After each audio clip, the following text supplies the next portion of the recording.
Hello साथी, कैसे हो आप? उम्मीद करते हैं कि आप स्वस्थ होंगे और अपनी तैयारी के अंदर जुटे हुए होंगे। ठीक है।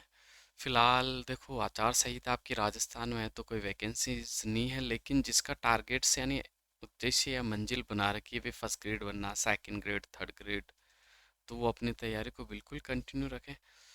2023 में नहीं तो 24 में आपकी वैकेंसीज आने वाली है और तैयारी आपको पहले से अपने आप को पहले से तैयार रखना पड़ेगा।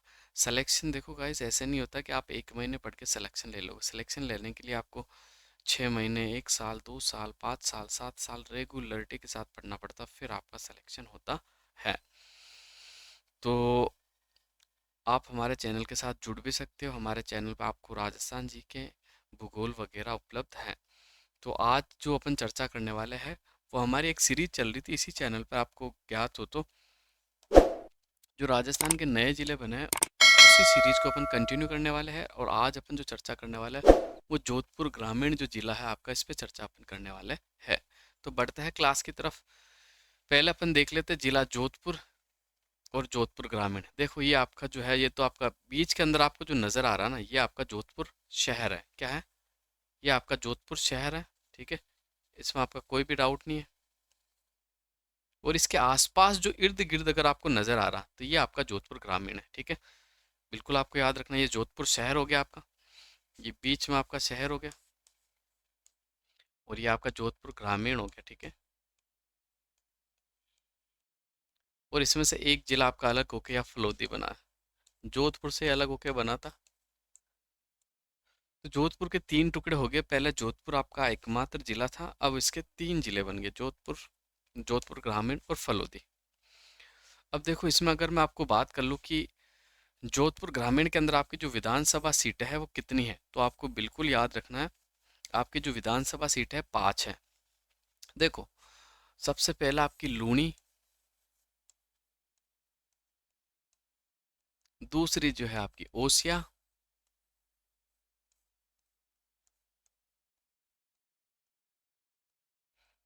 तीसरी जो है आपकी बिलाड़ा,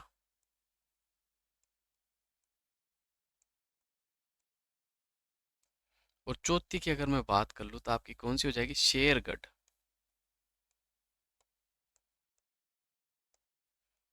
और पांचवी की अगर मैं बात करता हूँ तो भोपालगढ़। कौन सी हो जाएगी?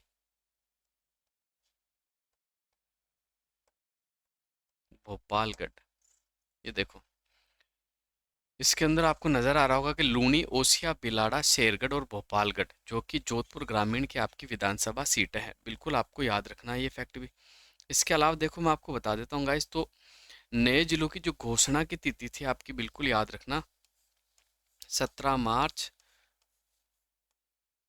2023 को आपके नए जिलों की घोषणा की गई थी। ठीक है, नए जिलों का जो स्थापना दिवस आपका मनाया गया तो आपको बिल्कुल याद रखना, 7 अगस्त।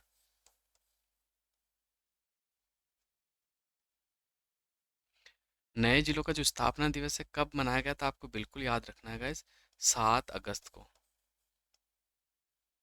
2023 में। ठीक है, अधिसूचना को मंजूरी 4 अगस्त को मिली थी, 5 को जो है आपकी अधिसूचना लागू हुई थी। ठीक है, तो ये आपको फैक्ट बिल्कुल याद रखना है। ठीक है, 5 को अधिसूचना जारी हुई, 6 को आपकी अधिसूचना लागू हो गई, तो ये फैक्ट भी आपको बिल्कुल याद रखने होंगे। इसके अलावा देखो, अपन आगे बढ़ जाते हैं और देखते हैं यहाँ से क्या इम्पोर्टेंट है आपका। देखो, अगर मैं बात करता हूँ तो जोधपुर ग्रामीण को मैं हाईलाइट करता हूँ, तो देखो यहाँ है आपका जोधपुर ग्रामीण, यहाँ ये रहा।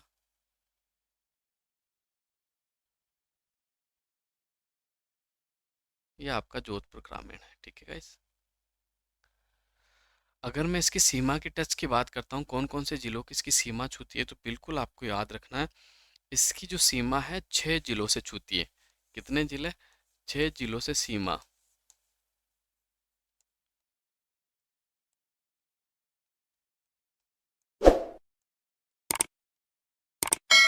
6 जिलों से सीमा बनाता आपका जोधपुर ग्रामीण। ठीक है, कौन कौन से? सबसे पहला आपका नागौर, उसके बाद आपका ब्यावर, उसके बाद आपका पाली।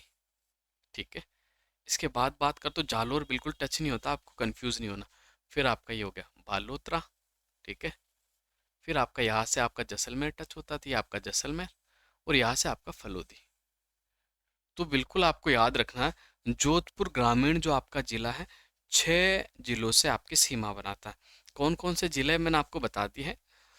नागौर, ब्यावर, पाली, बालोतरा, जैसलमेर और फलोदी। ठीक है, ये आपको बिल्कुल याद रखना है। कितने जिलों से सीमा बनाता है? तो 6 जिलों से आपकी सीमा बनाता है। और अगर मैं इसके उद्घाटन की बात कर लूँ तो देखो, इसके उद्घाटनकर्ता जो थे ना, वो सुभाष गर्ग थे। कौन थे? सुभाष गर्ग, जो कि वर्तमान में तकनीकी शिक्षा मंत्री है राजस्थान के मंत्रिमंडल में। तो आपको बिल्कुल याद रखना है। अब बढ़ते हैं गाइस आगे। अगले जो इम्पोर्टेंट फैक्ट है वो अपन देख लेते हैं। अपवा तंत्र की बात कर लेता हूँ। तो देखो, लूनी नदी जो है आपके कहाँ बहती है? तो जोधपुर के अंदर। ठीक है, जोधपुर का जो ग्रामीण है वो लूनी नदी के अंदर शामिल है, आपको बिल्कुल याद रखना है। अब इसकी मैं बात कर लेता हूँ। तो देखो, अजमेर से निकलती है। उद्गम स्थल आपका नाग पहाड़ से होता है। अजमेर, फिर नागौर, फिर ब्यावर, फिर जोधपुर, फिर बालोतरा, फिर आपका बाड़मेर, फिर आपके सांचौर जिले के अंदर ये बहती है। ठीक है, तो बिल्कुल आपको याद रखना है। तो इसकी मैं बात कर लेता हूँ। तो अजमेर के नागपाट से जब निकलती थी, सागरमती के नाम से निकलती है। एक सरस्वती आपकी गोविंदगढ़ से मिलती, दोनों शाखाओं का जब मिलन होता, वहां से इसका नाम लूनी होता। लूनी नदी जो कि पश्चिम राजस्थान की सबसे लंबी नदी भी है। लूनी नदी अगर मैं बात कर लूँ, अजमेर में अगर अच्छी बरसात हो जाती है, अजमेर में अगर आपकी अच्छी बरसात हुई, अगर बाढ़ आती है, तो इसका जो बाढ़ कहाँ आएगी? तो आपको याद रखना, बालोतरा में। बरसात आपकी अच्छी कहाँ हो रही है? अजमेर के अंदर। बाढ़ जो आपके आने वाला है वो बालोतरा के अंदर आने वाला। ठीक है, बिल्कुल आपको याद रखनी है। इसके अलावा मैं बात कर लेता हूँ नाग पहाड़ की। तो ये नाग पहाड़ कई बार आपको पूछा हुआ है। नाग पहाड़ आपका अजमेर के अंदर पड़ता है। कहाँ पड़ता है? अजमेर में। ये नाग पहाड़ की जो ऊंचाई कितनी है? तो आपको याद रखनी, 795 मीटर ऊंचा है। कितना है? 795 मीटर आपका ऊंचा है। नाग पहाड़ के करीब से ही आपका जो तीर्थ नगरी पुष्कर, पुष्कर की जो है पुष्कर घाटी वहां से निकलती है। यानी पुष्कर जाने का जो रास्ता बिल्कुल नाग पहाड़ के टच से ही निकलती है। बिल्कुल ये फैक्ट भी आपको याद रखना। और देखो, अब अजमेर की जो आपकी सबसे ऊंची चोटी हुई, अजमेर जिले की सबसे ऊंची चोटी आपकी तारागढ़ हो जाएगी। कौन सी? तारागढ़, जिस पे आपका तारागढ़ दुर्ग भी बना हुआ है, जो कि एक गिरी दुर्ग है। इसकी जो ऊंचाई है 770 मीटर है। क्योंकि पहले मध्य अरावली की सबसे ऊंची चोटी आपके अजमेर जिले में शामिल थी, लेकिन नए जिले बनने के बाद गाइस, ये जो चोटी है ना आपकी कहाँ शामिल होगी? ये ब्यावर जिले में चल गई। एक तो गोरम घाट आपकी मायराजी दूर, जो कि सबसे ऊंची चोटी थी। ठीक है, कितनी? 934 मीटर। कितनी थी? मायरा जी दूर और गोरम घाट आपकी 934 मीटर। तो मध्य अरावली की सबसे ऊंची चोटी अब कौन से जिले में शामिल होगी? तो आपको बिल्कुल याद रखना, ब्यावर जिले में शामिल होगी। जबकि अजमेर जिले की सबसे ऊंची चोटी आपकी तारागढ़ बन चुकी है।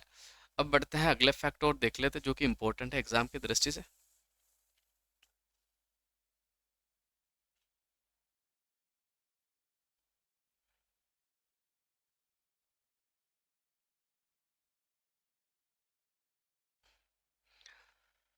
ये लूनी नदी हो गया आपका। अब आगे बढ़ जाते हैं। तो जसवंत सागर और पिचियाक बांध आपका कहाँ पड़ता है? तो ये जोधपुर ग्रामीण में आता है। ठीक है, बिलाड़ा के अंदर पड़ता है। ठीक है, ये लूनी नदी के तट पर स्थित है, आपको याद रखना। इसका जो निर्माण करवाया गया 1889 यानी 90 में महाराजा जसवंत सिंह द्वारा आपका निर्माण करवाया गया था। जसवंत सागर भी इसी कहते हैं और पिचियाक बांध भी इसी का नाम है। जोधपुर ग्रामीण से आपके 3 NH गुजरते हैं, NH 62, NH 25 और NH 125। ये 3 NH का जो संबंध है आपके कौन से जिले से है?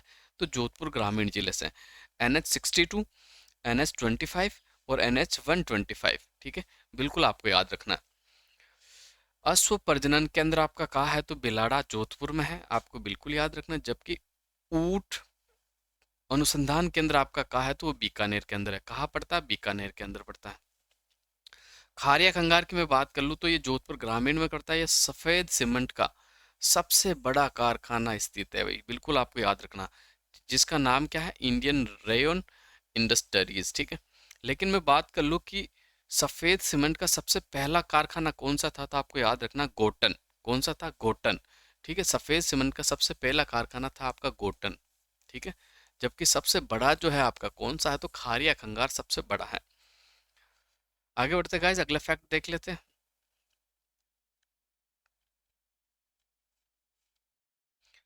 मथानिया जोधपुर ग्रामीण क्यों फेमस है आपका?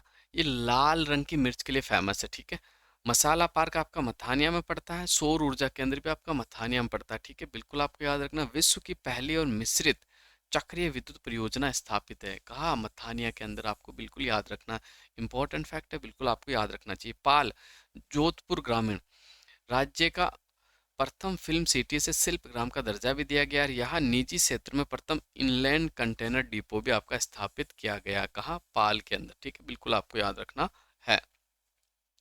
पहला स्पाइस स्पाइस जो पार्क है आपका रामपुरा गांव ओसिया के अंदर है।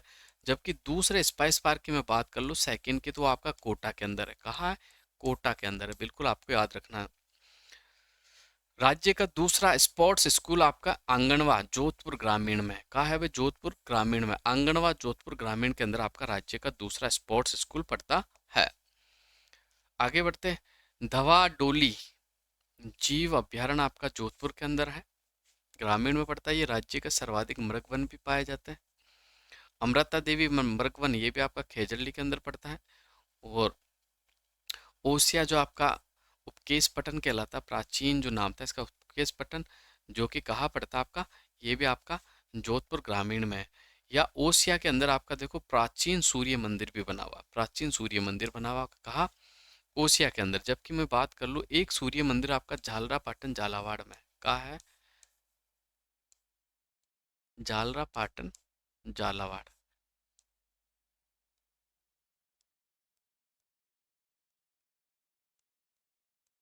ठीक है, ये भी आपको याद रखना है। इसके अलावा देखो ओसिया का जो प्राचीन आपका नाम था वो उपकेश पट्टन था। क्या था? ओसिया का प्राचीन नाम आपका उपकेश पट्टन था। निर्माण किसने करवाया था इस सूर्य मंदिर का? तो निर्माण वत्स राज प्रतिहार द्वारा 10वीं शताब्दी में। राजस्थान का प्रमुख सूर्य मंदिर है।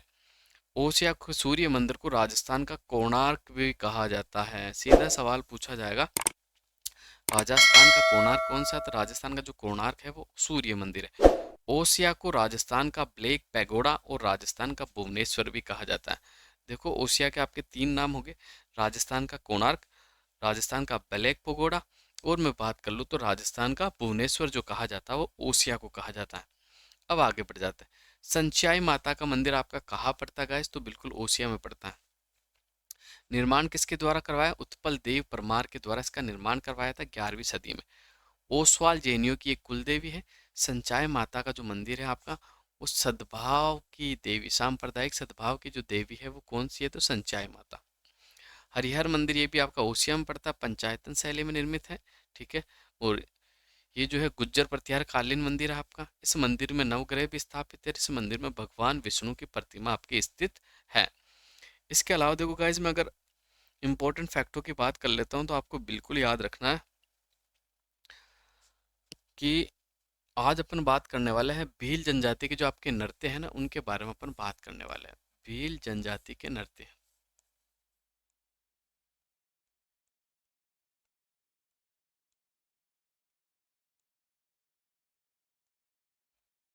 अगर मैं बात करता हूँ तो सबसे पहला आपका जो नृत्य है कौन सा है? तो आपको बिल्कुल याद रखना है गंवरी नृत्य। दूसरे की मैं बात करता हूँ आपका तो नेजा नृत्य। तीसरा की अगर मैं बात करता हूँ तो हाथी मणा नृत्य।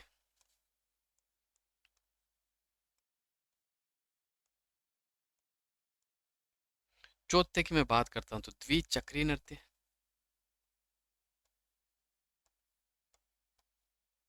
ठीक है। एक आपका जो भगोरिया नृत्य है जिसके अंदर ये अपने जीवन साथी को चुनते हैं। कौन सा नृत्य? भगोरिया नृत्य।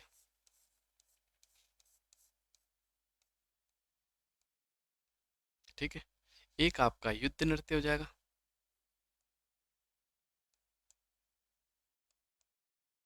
एक आपका रमणी नृत्य हो जाएगा।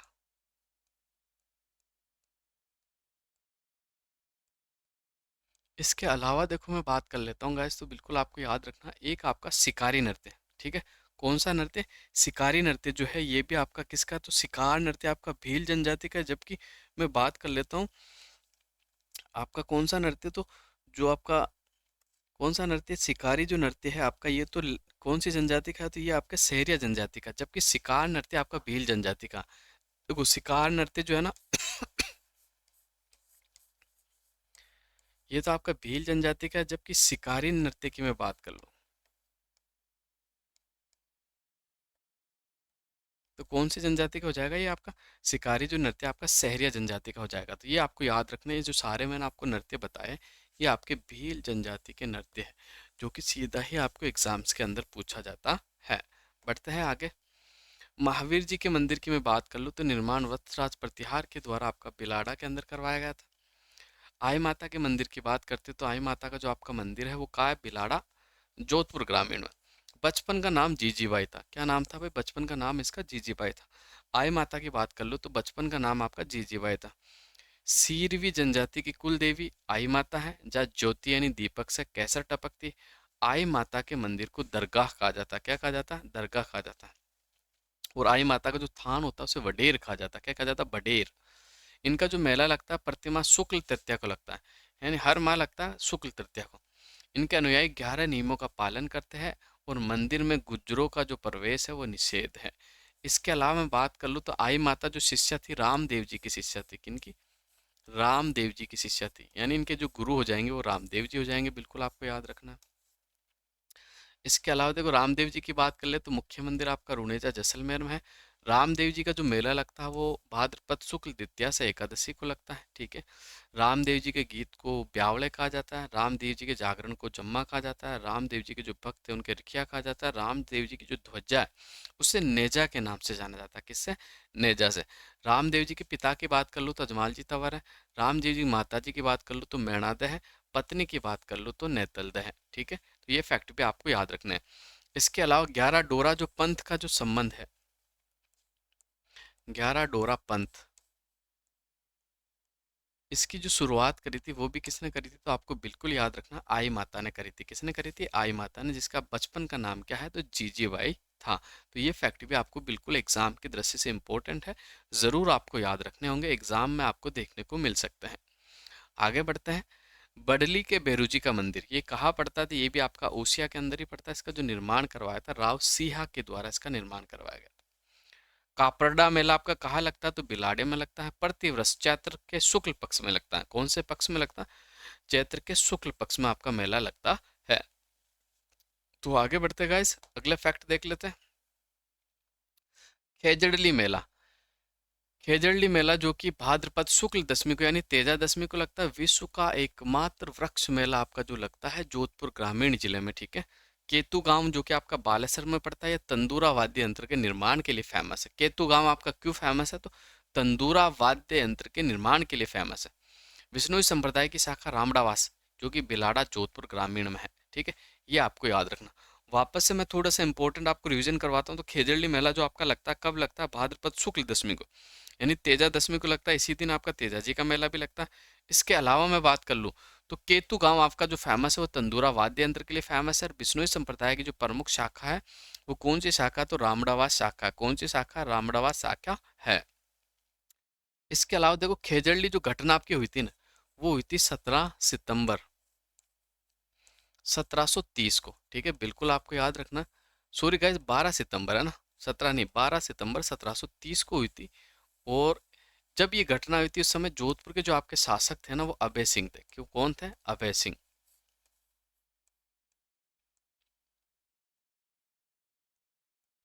तो ये फैक्ट भी आपको साथ के साथ ही याद रखना है। आगे बढ़ जाते हैं। रूपायन संस्थान की मैं बात कर लेता हूँ तो बोरुंदा आपके जोधपुर ग्रामीण के अंदर है। स्थापना इसकी 1960 में हुई थी। संस्थापक आपके कोमल कोठारी और विजयदान देता है। इसका उद्देश्य क्या था रूपायन संस्थान का? तो इसका उद्देश्य कलाकारों, लोक संगीत, लोक वाद्य, लोक साहित्य को अंतर्राष्ट्रीय मंच पर पहचान दिलाना है। जबकि मैं बात कर लेता हूँ विजयदान देता, तो जन्म इनका 1926 में हुआ था और बोरुंदा जोधपुर ग्रामीण के अंदर। उनकी जो प्रमुख रचनाएं बार बार आपके एग्जाम में पूछी जाती हैं, गोरा हटजा, तीडो राव, अलखू हटलर, अलखू हिटलर और दुविधा और आपकी बातारी फुलवारी, ठीक है। तो ये आपका बार बार एग्जाम्स में पूछा जाता है। प्रमुख रचनाएं एक तो बातारी फुलवारी, एक आपका दुविधा, एक आपका अलखू हिटलर, एक आपका तीडो राव, गोरा हटजा। ये जो आपकी रचनाएं हैं विजयदान देता की है, जिन्हें बिज्जी के नाम से भी जाना जाता है। किस नाम से जाना जाता? बिज्जी के नाम से भी जाना जाता है, ठीक है। तो ये फैक्ट भी आपको बिल्कुल याद रखना है। खेड़ापा की बात कर लूँ तो खेड़ापा जो कि राम स्नेही संप्रदाय की पीठ है, या और यहाँ के जो प्रवर्तक है वो रामदास जी है। जबकि राम स्नेही संप्रदाय की जो प्रमुख पीठ है आपकी शाहपुरा भीलवाड़ा में है। बिल्कुल आपको याद रखना है, ठीक है। आगे बढ़ते हैं, खेजड़ली घटना ये आपको आएगी। ये 12 सितंबर 1730 को हुई थी। घटना के समय यहाँ के जो शासक थे अभय सिंह थे, सेनापति गिरधर दास था। नेतृत्व तो किसने किया था? तो अमृता देवी के द्वारा। अमृता देवी सहित 363 लोग या बिल्कुल शहीद हुए थे, आपको याद रखना है, यानी बलिदान दिया था। इसके अलावा मैं अगले फैक्टों की बात कर लेता हूँ। तो मारवाड़ महोत्सव यानी मांड जोधपुर ग्रामीण में पड़ता है, ठीक है। आश्विन माह की शारद पूर्णिमा सितंबर अक्टूबर में इस महोत्सव में ऊंट के पोलो का प्रमुख आकर्षण, यानी ऊंट पर बैठकर पोलो खेला जाता है। इसके अलावा यह आपका जो है अनुदेरी, अनुप्रस्थ और बरखान आदि प्रकार के बालू का स्तूप भी पाए जाते हैं। स्तूप सर्वाधिक जोधपुर ग्रामीण के अंदर आपको देखने को मिलते हैं। सर्वाधिक स्तूप कहाँ देखने को मिलेंगे? जोधपुर ग्रामीण में। जबकि बालू का स्तूपों में सबसे गतिशील और सबसे जो आपका विनाशकारी जो बालू का स्तूप है वो बरखान बालू का स्तूप है। कौन सा? बरखान बालू का स्तूप।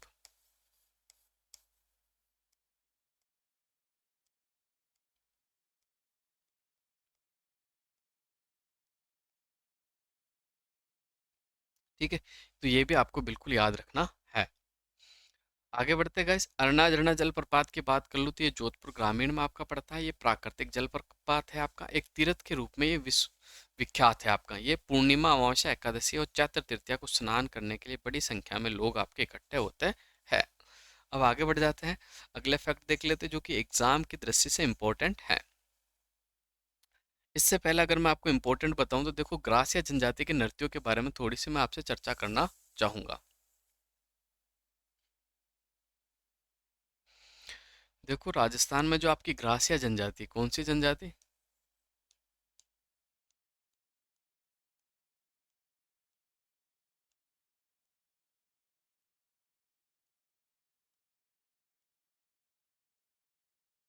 ग्रास या जनजाति, तो इनके मैं अगर नृत्यों की बात करता हूँ तो देखो, पहला आपका हो जाएगा वालर। कौन सा?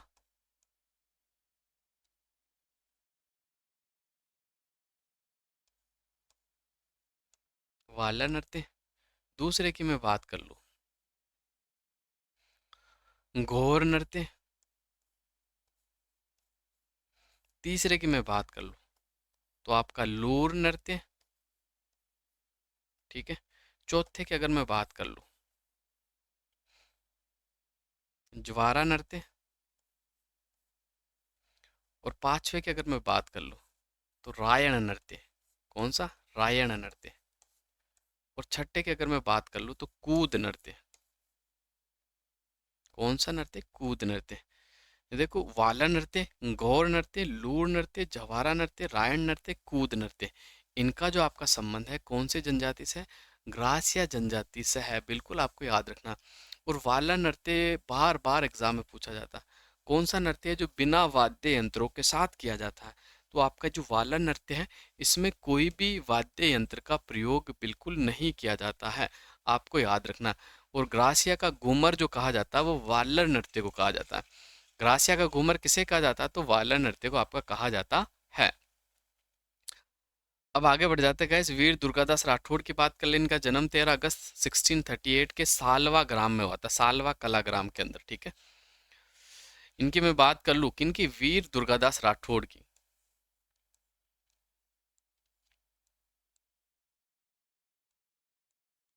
वीर दुर्गादास राठौड़, ठीक है गाइस।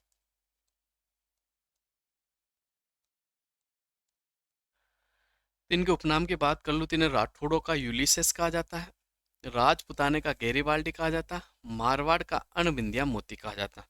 वापस से बताता हूँ, उपनाम आपके एग्जाम्स में पूछे जाते हैं। राठौड़ों का यूलिसेस, राजपुताने का गैरीबाल्डी, मारवाड़ का अणबिंदिया मोती, जो कि आपके वीर दुर्गादास राठौड़ के उपनाम है। ये जोधपुर के महाराजा जसवंत सिंह प्रथम के सेनापति थे। किनके? जसवंत सिंह प्रथम के सेनापति थे और अजीत सिंह के संरक्षक थे, ठीक है। अजीत सिंह को जो औरंगजेब के चंगुल से छुड़ाया था तो वो वीर दुर्गादास राठौड़ के द्वारा ही छुड़ाया था, ठीक है। लेकिन बाद में वीर दुर्गादास राठौड़ को राज्य से निष्कासित कर दिया था अजीत सिंह ने, इसलिए कान का कच्चा जो कहा जाता है वो अजीत सिंह को ही कहा जाता है, ठीक है। कान का कच्चा। जो कहा जाता किसे कहा जाता था, अजीत सिंह को कहा जाता है। इसके अलावा दुर्गादास राठौड़ की जो पैनोरमा बनी हुई है वो मसूरिया पहाड़ी पे बनी हुई है। और इनकी जो समाधि बनी हुई है उज्जैन के अंदर बनी हुई है। कहाँ बनी हुई है? उज्जैन के अंदर। ठीक है, बिल्कुल आपको याद रखना। उज्जैन से मुझे याद आया कि सवाई जयसिंह द्वितीय द्वारा 5 वेधशालाओं का निर्माण करवाया गया था। उसमें से एक वेधशाला आपकी कहाँ है? तो उज्जैन में। देखो मैं आपको वापस से बता देता हूँ, पांचों वेधशालाओं के बारे में आपको बताता हूँ। ये भी आपकी बार बार एग्जाम्स में पूछी जाती है, तो ये वेधशालाएं जो है आपको बिल्कुल याद रखनी चाहिए। देखो सबसे पहले आपके एक तो बनी हुई है दिल्ली के अंदर। कहाँ बनी हुई है? भारत की राजधानी दिल्ली में। दूसरी में बात कर लूँ तो आपकी जयपुर के अंदर बनी हुई। कहाँ बनी हुई? जयपुर में। तीसरी की मैं बात कर लूँ तो कहाँ बनी हुई? मथुरा। चौथी की मैं बात कर लूँ तो आपकी बनारस, जिसे वाराणसी भी कहा जाता है। ठीक है। और पांचवी की मैं बात कर लूँ तो जैसा कि मैंने उज्जैन आपका, ठीक है, जो कि एमपी में पड़ता है। ये पांच जो वेधशाला है सवाई जयसिंह द्वारा आपकी बनवाई गई थी। ठीक है, बिल्कुल आपको याद रखना है। ठीक है, पांचों वेधशालाओं का जो निर्माण करवाया था वो किसके द्वारा? सवाई जयसिंह के द्वारा करवाया गया था। सवाई जयसिंह के अगर मैं कार्यकाल की बात कर लूँ तो 1700 से लेकर 1743 ईस्वी है। कितना है? 1743 ईस्वी। बिल्कुल आपको याद रखना है। ठीक है, ये इसे जयसिंह द्वितीय के नाम से भी जाना जाता है। जयसिंह प्रथम जो कि मिर्जा राजा जयसिंह थे, उन्हें जयसिंह प्रथम के नाम से जाना जाता है। आगे बढ़ते हैं तो देखो आगे बात कर लेते हैं। तो वीर दुर्गादास राठौड़ की जो छतरी उज्जैन में बनी हुई है आपकी सिप्रा नदी के किनारे। कौन सी नदी के किनारे बनी हुई? सिप्रा नदी के किनारे। दुर्गादास राठौड़ पर 26 अगस्त 1988 को डाक टिकट भी जारी किया गया था। ठीक है, दुर्गादास राठौड़ पर आपका डाक टिकट जारी किया गया कब? 1988 में। कब जारी किया गया? 1988 के अंदर। आगे बढ़ते हैं। अब देखो कुछ अभिलेख है जो कि आपके जोधपुर ग्रामीण में पढ़ते हैं, तो उन अभिलेखों की अपन चर्चा कर लेते हैं। बार बार आपके एग्जाम्स में पूछे जाते हैं। घटियाला शिलालेख जो कि आपका जोधपुर ग्रामीण में कई बार एग्जाम में पूछा है। 861 ईस्वी का है शिलालेख। ये शिलालेख 4 समूह के रूप में है। एक स्तंभ पर उत्कीर्ण है। इस शिलालेख की जो भाषा है, शैली जो है चंपू व संस्कृत शैली है। इस शिलालेख में हरिश्चंद्र से लेकर कक्कुक तक के मंडोर के प्रत्यार शासकों की वंशावली है। और ये किनके काल का? घटियाल तो ये कक्कुक के काल का है। बिल्कुल आपको याद रखना। ठीक है, घटियाला का जो प्राचीन नाम था वो रोहिस कूप था। भाई क्या था? रोहिस कूप। आपको बिल्कुल याद रखना। बुचकला शिलालेख ये भी आपका जोधपुर ग्रामीण में पड़ता है। बुचकला गांव बिलाड़ा के अंदर पड़ता है। कहाँ पड़ता है? बिलाड़ा में। जबकि ओसिया का शिलालेख जो कि आपका ओसिया जोधपुर ग्रामीण में पड़ता है। कौशाणा के युद्ध की बात कर लेते हैं तो देखो 1492 के अंदर हुआ था। जोधपुर ग्रामीण में पड़ता है कौशाणा गांव आपका। मारवाड़ के राव सातल देव और अजमेर के सूबेदार मल्लू खां के बीच हुआ था। ठीक है, जिसमें राव सातल देव विजयी हुए थे। ठीक है, इसी युद्ध में गुड़ले खां आपका मारा गया था। कौन? गुड़ले खां मारा गया था। इसलिए गुड़ला महोत्सव जो मनाया जाता है वो जोधपुर में मनाया जाता है। ठीक है, पीपाड़ के युद्ध की मैं बात कर लेता हूँ। 1750 में हुआ था। बख्त सिंह और राम सिंह के मध्य हुआ था, जिसमें राम सिंह आपका विजयी हुआ था। ठीक है, बिल्कुल आपको याद रखना। पीपाड़ का युद्ध जो हुआ था बख्त सिंह और राम सिंह के मध्य हुआ था। किसके मध्य हुआ था? बख्त सिंह और आपका राम सिंह के मध्य हुआ था। ठीक है, बिल्कुल आपको याद रखना। और इसमें जो विजयी हुआ था कौन हुआ था? तो आपका राम सिंह विजयी हुआ था। इसके अलावा मैं बात कर लेता हूँ गुड़ला महोत्सव, ये जो कि आपका मारवाड़ में मनाया जाता है। ठीक है, ये लोक पर्व चैत्र के जो चैत्र मास के कृष्ण पक्ष की अष्टमी को प्रारंभ होता है। इसमें विशेष छिद्र युक्त घड़े के साथ नृत्य किया जाता है। और गुड़ला नृत्य के दिन ही शीतलाष्टमी का दिन भी आपका यानी शीतलाष्टमी भी मनाई जाती है। ये भी आपको बिल्कुल याद रखना है, जो कि इम्पोर्टेंट फैक्ट है आपका। इसके अलावा देखो मैं अगर इम्पोर्टेंट और बात कर लेता हूँ तो आपको बिल्कुल याद रखना है सहरिया जनजाति के जो नृत्य है आपके, सहरिया जनजाति के जो नृत्य है उनकी बात करूंगा मैं। देखो एक तो आपका हो गया जेला नृत्य। कौन सा नृत्य? जेला नृत्य। एक दूसरा जो आपका हो गया लहंगा नृत्य, या लहंगी नृत्य भी कहा जाता है, लहंगा नृत्य भी कहा जाता है। तीसरा जो हो गया आपका कौन सा? बिछुआ नृत्य। कौन सा नृत्य? बिछुआ।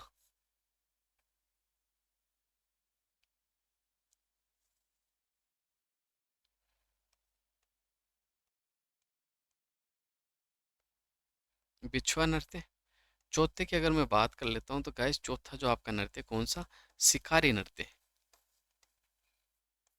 ये जो नृत्य है आपके, देखो शिकार नृत्य तो भीलों का, लेकिन जो आपका शिकारी नृत्य है ना, ये आपकी कौन सी जनजाति का, तो मैंने आपको बताया था सहरिया जनजाति, ठीक है।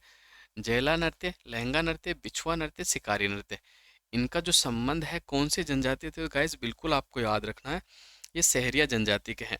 इसके अलावा देखो मैं कथोड़ी जनजाति के नृत्यों की अगर बात कर लेता हूँ, तो एक तो आपका मावलिया नृत्य, कौन सा नृत्य, मावलिया नृत्य, और दूसरा आपका होली नृत्य। ये आपके कौन सी जनजाति के नृत्य, तो आपको बिल्कुल याद रखना है कथोड़ी जनजाति जो है उसके नृत्य, मावलिया नृत्य और होली नृत्य, ठीक है। तो ये कौन सी जनजाति के नृत्य हो जाएंगे, तो गाइस बिल्कुल आपको याद रखना कथोड़ी जनजाति के। इसके अलावा मैं बात कर लेता हूँ कंजर जनजाति के नृत्य की। तो कंजर जनजाति के मैं नृत्य की बात करता हूँ, तो बिल्कुल आपको याद रखना कंजर जनजाति के जो नृत्य है कौन कौन से नृत्य है, बिल्कुल आपको याद रखना है।